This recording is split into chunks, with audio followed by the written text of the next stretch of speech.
Mesmo sentindo fortes dores, Cristo conseguiu ainda sentir algo muito mais forte, que a graça para perdoar. Se Cristo fosse olhar os nossos merecimentos, a gente estava no sal. Porque o que a gente merece? A condenação eterna, o fogo do inferno. Mas a graça de Deus se revela sobre nós, e essa graça se revela nos perdoando de todos os pecados. Escute uma coisa: os teus pecados são lançados no mar do esquecimento, e diz a Bíblia que Deus não se lembrará mais deles. Jesus é o nosso advogado para com o Pai, diz a Bíblia, 1 João capítulo 2, versículos 1 e 2, meus filhinhos, não pequeis, mas se alguém pecar, nós temos um advogado para com o Pai, Jesus Cristo justo, e Ele é a propiciação por nossos pecados, e não somente pelos nossos, mas também pelo do mundo inteiro. Graça para perdoar. 1 João capítulo 4, versículo 19, olha esse texto: nós amamos, porque Ele nos amou primeiro. Jesus, Ele perdoou todo mundo. Perdoou o ladrão que estava à sua esquerda, perdoou os soldados, perdoou gente que nem pediu perdão para Ele, porque é o perdão que gera um reinício na sua vida, é o perdão que gera um recomeço na sua vida, é o perdão que abre novos ciclos para a sua vida. O perdão te faz viver o novo. Quer ser feliz por um instante? Vai lá e se vinga. Agora quer ser feliz para sempre? Hoje decida perdoar, escolha perdoar. O perdão é uma decisão. A gente decide perdoar. Não é fácil, não é moleza, mas a graça te faz perdoar. Lucas capítulo 7, versículo 47, Jesus disse: aquele a quem pouco é perdoado, pouco ama. Se você foi muito perdoado, você muito ama. Quantos foram aqui muito perdoados? Levante a mão aqui. Você foi muito perdoado, você tem que amar. Então, bispo, como que eu vou perdoar? Como que eu farei essa tarefa tão grande, tão desafiadora, tão difícil, tão complexa assim? Você perdoa porque primeiro Cristo perdoou você. A gente só consegue perdoar porque primeiro a gente foi perdoado. Primeiro Cristo nos perdoou.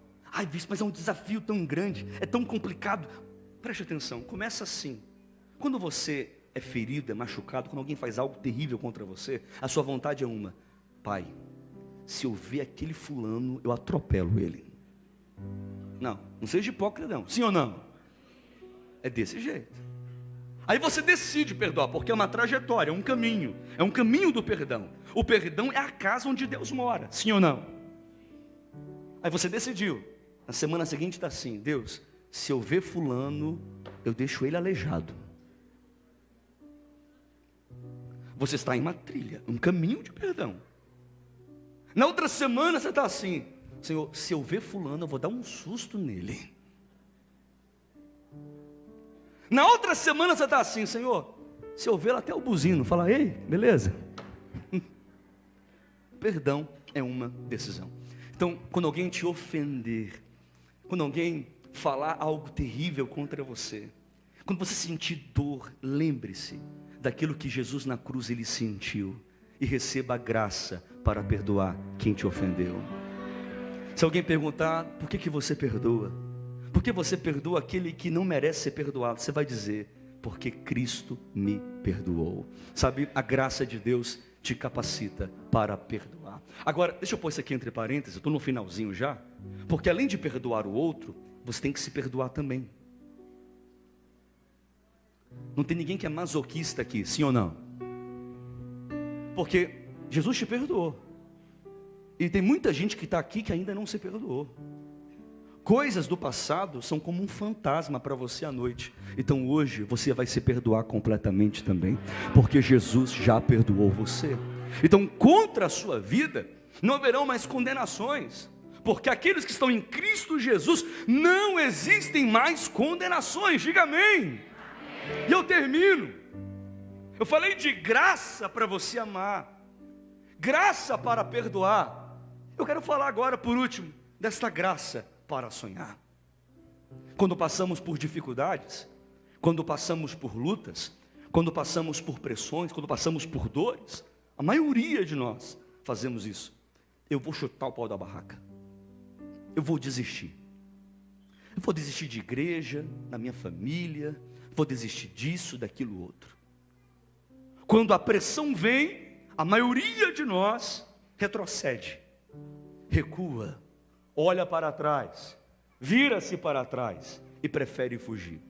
Muitos se isolam, vão para uma caverna, ficam trancados nessa caverna. Muitos fogem para o deserto e ficam debaixo do pé de zimbro.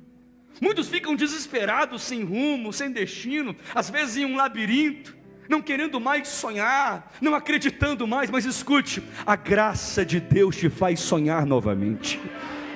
Existe graça para você sonhar que dias melhores virão, que uma coisa nova vai acontecer, que o melhor de Deus ainda está por vir. E ouça uma coisa, isso aqui não é jargãozinho de pastor não é clichêzinho de pregador não, isso aqui é a palavra de Deus. Existe um futuro de esperança para você, um futuro de esperança para você, um futuro maravilhoso reservado para a sua vida. O que Deus tem para te entregar é infinitamente superior àquilo que você possa pensar. Diz a palavra de Deus, 1 Coríntios capítulo 2, versículo 9, aquilo que o olho não viu, o ouvido não ouviu e não subiu ao coração do homem, é o que Deus tem reservado para aqueles que o amam, é o que Deus tem para a sua vida. Deus tem o melhor para você. Veja comigo, naqueles últimos momentos ali na cruz, Cristo não desistiu, Ele foi indesistível, Ele foi capaz de sonhar, Ele olhou para o céu, Ele lembrou que existe um paraíso. Quando esse ladrão que estava à sua direita pediu ao Senhor que lembrasse dele, ao entrar no paraíso, Cristo garantiu que ainda naquele mesmo momento, eles estariam juntos no paraíso. Sabe, a Bíblia diz, a Bíblia nos fala que Cristo, Ele expirou, Ele morreu, Ele entregou seu Espírito a Deus. Embora a narração não mostre como foram os últimos momentos, os últimos instantes, daquele ladrão, a não ser que suas pernas foram quebradas ali pelos soldados, a gente sabe que aquele ladrão, ele recebeu tanta paz, tanta esperança, porque Jesus trouxe esperança. Irmãos, imagine isso, imagine Jesus na cruz. Quem em uma cruz, quem pendurado no madeiro, conseguiria falar de esperança para alguém, irmãos? Quem conseguiria, pendurado em uma cruz, falar de esperança para alguém? Mas Cristo disse, ainda hoje estarás comigo no paraíso. Somente pela graça de Deus é possível alguém estar pendurado numa cruz e ainda assim ter forças para falar de paraíso, confortando outra pessoa. Sabe, quando você estiver quase desistindo, lembre-se de Jesus. Quando estiver desanimado, lembre-se de Jesus, que até na cruz Ele foi capaz de sonhar e trazer palavras de esperança.